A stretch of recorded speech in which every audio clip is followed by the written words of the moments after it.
Alam nyo, naiirita talaga ako. Shoot, hindi ako humihinga. Hey guys, it's me Mel and welcome back to the Queen's channel. Sorry kung ito na yung intro natin kasi nabura ko yung clip habang nagpifilm ako kanina. So, yung first part ng video na to, wala. Don't worry, hindi na tayo mauulit. If you wanna see kung paano ko ginawa yung look na to, just stay tuned. But before that, if you are new to my channel, consider subscribing. Hit nyo lang yung subscribe button and notification bell para ma-notify kayo every time na mag-upload ako ng pinabagong videos. Follow me on all my social media platforms at Melquinteen. Talagay ko yan dito. At wala nang patumpik pa, let's just go ahead and start this video. Oh my gosh, na-stress na lang talaga ako. Na-full ang memory ng aking camera. Tapos, hindi ko naisip, bakit ko siya finormat?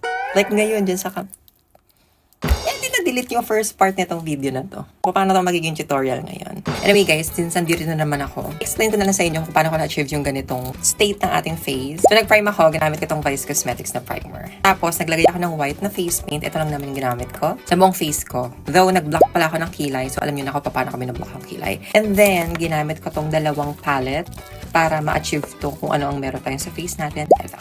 From You Can Be din siya, itong Fruit Punch and Mint Candy. Hindi masisira ang araw natin for today. Itutuloy pa rin natin tong tutorial na to. Comment kayo sa baba ng color green. Anything green. Heart na green, Frankenstein, grapes na green, anything green. Ituloy na natin to. Bahala na kayo dyan. Itong color green na to. Lalagay ko lang siya dito sa outline natin na tahini darn. Tahini darn. May mga tahi-tahi siya dyan. So yan, lalagyan natin ng dark green dito. Ko naman tong color light na green. Ano, naiirita talaga ako. Tapos inisipon pa ako, oh my gosh.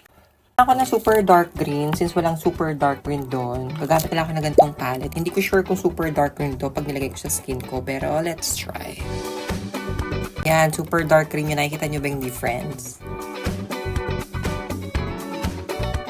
Okay, go. Ate, nakikita ko na yung vision. Patungan natin yung mga yellow para mag-pop lang siya. Hair poster making na siya. Hindi tayo ng details sa kanyang mga tahi. Let's go.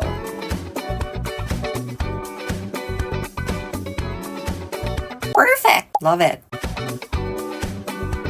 Now, mag-details na tayo ng color white. Good luck, ate.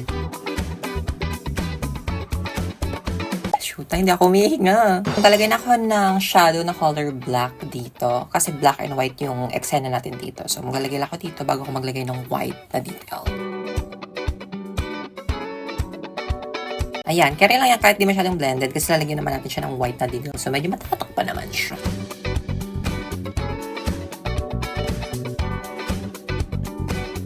Maglagay natin ng konting yellow or parang light brown dun sa gitna ng black or dark brown na yan. Lalagay tayo ng parang stapler. Bala ng stapler or parang tahe or ako, something like that. Para ma-close tong mga gap na to.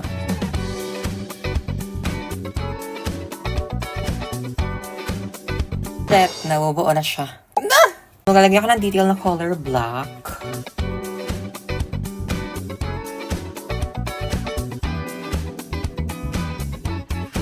Gawin na natin yung kilay dito sa side na to. So, gagamitin ko na lang yung ginamit ko na pigment na water-based na color black. Good luck. Black na eyeshadow lang tayo for today's video.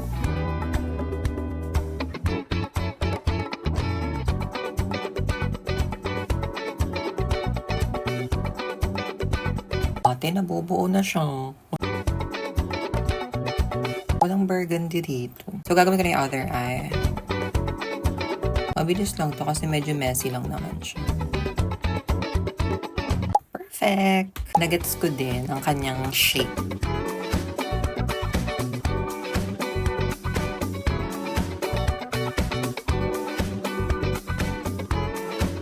Ganda!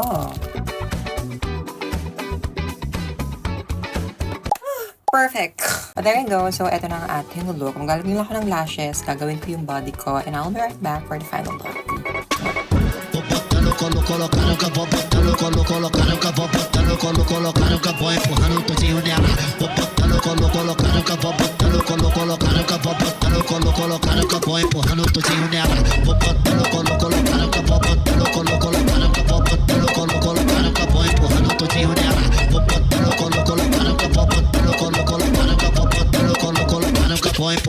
pouquinho nela. Na sequência da botação, o rabo pro alto do... And yeah, here's the final look, guys. So, what do you think? Comment down below your thoughts, your reactions sa video natin for today. Kung nagustuhan niyo yung look natin, yung final aura. And gusto ko lang mag-sorry kasi yung first part nga ng video natin na-delete. So, wala akong magagawa. Kung ano lang yung naabutan nyo, yun na yun. Pero alam ko naman na magagaling kayo. Alam ko kung paano nyo aatakihin yung ganitong look. Happy Halloween! If you wanna see more looks like this or tutorials, something like this, do not forget to follow me on all my social media platforms at Meltmintin. Nalagay ko yan dito. Subscribe to my channel. And I'm gonna see you all guys on my next one. Bye!